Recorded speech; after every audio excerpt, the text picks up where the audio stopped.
Subscribe कीजिए हमारे YouTube channel नाते रजा को और बेल आइकन को प्रेस कीजिए जिससे आपको हर रोज़ न्यू वीडियो की नोटिफिकेशन।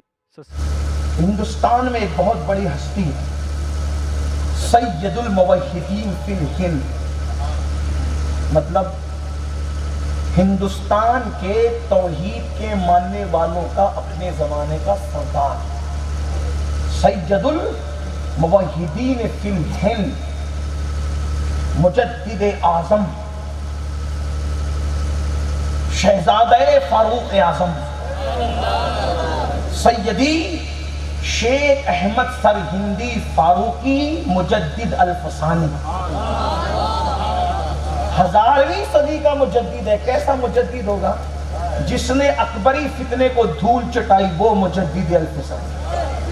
वो मुजद्दिद हिंदुस्तान को नाज है कि हमारी सरजमीन पर मुजद्दिद अल-फसानी जैसी हस्ती मौजूद है। लेकिन सुनो, दिल के कानों से सुनो, मुजद्दिद अल-फसानी, उनके 2 शहजादे एक आलिम के पास पढ़ते हैं। मुजद्दिद साहब जब वो आलिम साहब आते तो उनकी तरफ तवज्जो नहीं करते। कौन मुजद्दिद? मुजद्दिद अल-फसानी। अल-फसानी सरकार मुजद्दिद अल-फसानी, आज भी उनके मज़ार पर ऐसी हैबत और रोब है कि देखने वाले के रोंगटे खड़े हो जाते। जिसको नजर जा करके देखे वहाँ बरसता क्या है। अगर खुदा ने नजर दिए तो जाकर देखो वहाँ बरसता क्या है। इकबाल जैसा बंदा गया तो हैरान हो गया। डॉक्टर इकबाल ने जो खिराट पेश किया है वो उनका अपना हिस्सा है। बहरहाल हिंद में वो मिल्लत बैज़ा का निगहबान, इस तरह के अल्फाज उन्होंने कहे हैं जो मुझे इस वक्त मेरे ज़हन में नहीं आ रहे हैं। बहरहाल उन्होंने बड़ा खिराट पेश किया है कलंदर लाहौरी ने। मुजद्दिद साहब के शहजादे एक आलिम के पास पढ़ते हैं, मुजद्दिद साहब तवज्जो नहीं करते। शहजादों ने कहा, बाबा आप हमारे उस्ताद पे मुतवज्जो नहीं है। फरमाया, बेटा तुम्हारे उस्ताद की पेशानी पे लिखा देखता हूँ कि इसका खात्मा अच्छा नहीं होगा। अल्लाह से डरते रहो, नमाज पढ़ो, रोज़ा रखो, हज करो, सारी बात करो, लेकिन अल्लाह से डरते रहो। किसका खात्मा अच्छा होगा किसका नहीं होगा ये मेरे अल्लाह की मर्जी पर है। शराब खाने में जो आज बैठा है मुमकिन है उसका खात्मा अच्छा हो, और मिंबर पे जो बैठा है मुमकिन है उसका खात्मा खराब हो। ये उसकी अपनी शान है, वो बेनियाज है, वो बेनियाज है, वो बेनियाज है। अच्छी तरह याद रखना, अच्छी तरह याद रखना। सहाबी के घर में किसी जहन्नमी को पैदा कर देता है और किसी जहन्नमी के घर में, किसी जहन्नमी के घर में सहाबी पैदा कर देते।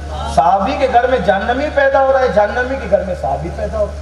आप कहेंगे वो कैसे? अबू जहल जैसे जहन्नमी के घर में इकरमा जैसा सहाबी पैदा हो रहा है। अमीर माविया सहाबी के घर में यजीद जैसा जहन्नमी पैदा हो रहा है। अल्लाह की शान, अल्लाह की शान। हज़रत अमीर माविया सहाबी, सहाबी हुजूर के सहाबी, हुजूर के साले और बेटा, और अबू जहल इतना गंदा और उसके घर में सहाबी हज़रत इकरमा इब्न अबू जहल।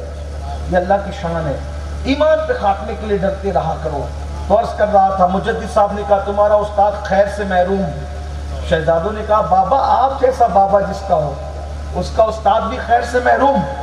फरमाया, बेटा तकदीर तो मैंने पढ़ ली, लेकिन ये बदलना, जिस मंजिल की ये तकदीर है, मैं जिस मंजिल की उसकी बात नहीं करता, आवाम को उलझाता नहीं, लेकिन इतना कहता हूँ जिस मंजिल की ये तकदीर है उसको पढ़ना मेरा काम है, बदलना मेरा काम नहीं है।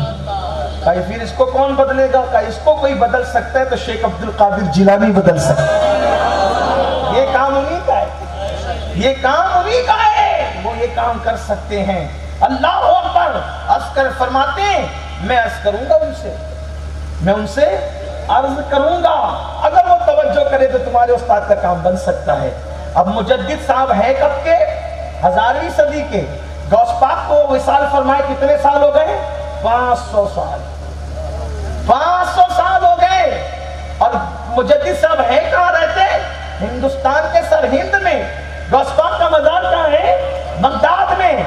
मतलब ये है कि सच्चे नक्शबंदी वही है जो ये अकीदा रखते हैं हम यहाँ से पुकारे वहां वो सुने।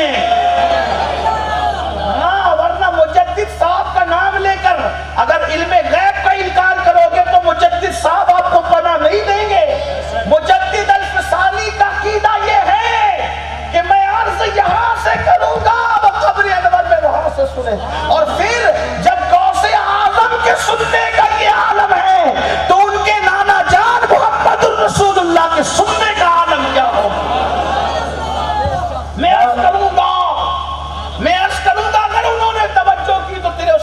کام بن جائے گا. پھر عرض کیا اور پھر بعد میں استاد آیا تو مجدد صاحب نے اس کا رسپیکٹ کیا. اب بچوں نے جانے کے بعد کہا بابا آج رنگ بدلا ہوا تھا. فرمایا میں نے غوث پاک سے عرضی لگائی تھی, انہوں نے توجہ فرمائی, تمہارے استاد کی بدبختی کو اللہ نے نیک بختی میں تبدیل فرما دی. اللہ سبحان اللہ. اندازہ کریں جس کے بارے میں مجدد صاحب ایسا عقیدہ رکھے اس غوث اعظم کی شان کا عالم کیا.